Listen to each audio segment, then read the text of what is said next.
Let's get some analysis on the president's plans for health care and the rest of the budget. Syndicated columnist Charles Krauthammer joins us from the Washington Bureau tonight. Charles, I want to start with the Obamacare repeal and replace and how you think this is starting to develop and how specific perhaps the president may get in this address to a joint session tomorrow.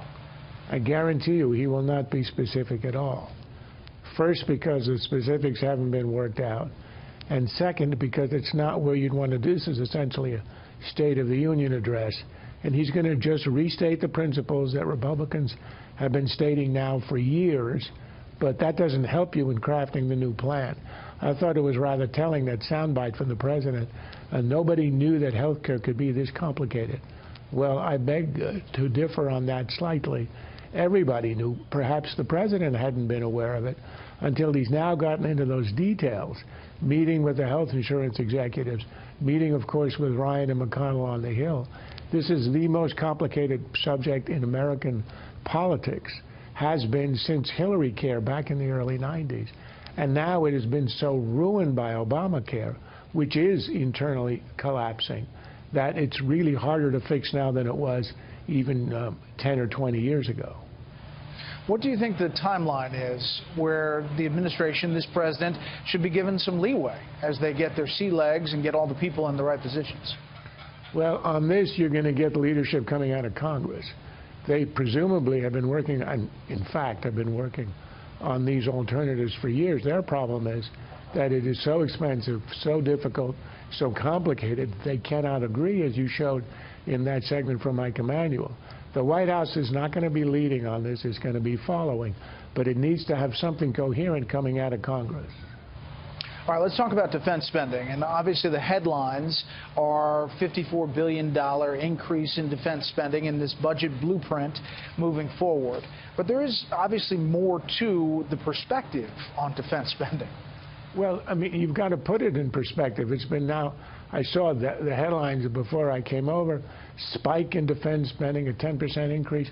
The perspective is the following. 8 years ago, defense spending was 4.6% of GDP.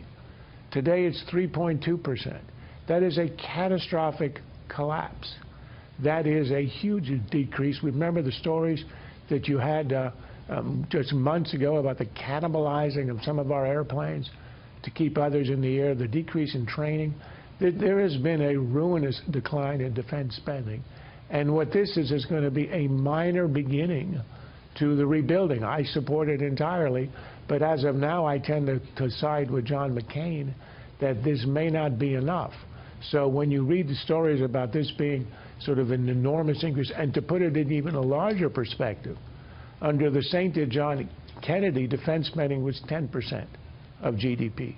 So we are about at a third that level, and we are in dire need, with Russia, China, and Iran rising, of correcting that. This is the beginning, the down payment on what's really needed. Released a statement, Charles, in which he says President Trump intends to submit a defense budget that is a mere 3% above President Obama's defense budget, which has left our military underfunded, undersized, unready to confront threats to our national security. With a world on fire, America cannot secure peace through strength with just 3% more than President Obama's budget. We can and must do better. But you got to find the money someplace. You got to find the money someplace. I don't think they really have it right now. The Reagan buildup, which essentially won the Cold War for us, didn't happen overnight either. It took a decade. And this probably will take something like a decade. But I think the administration is going to have to find something, and it may have to reduce some of the tax cuts in order to have the money for the military to be rebuilt.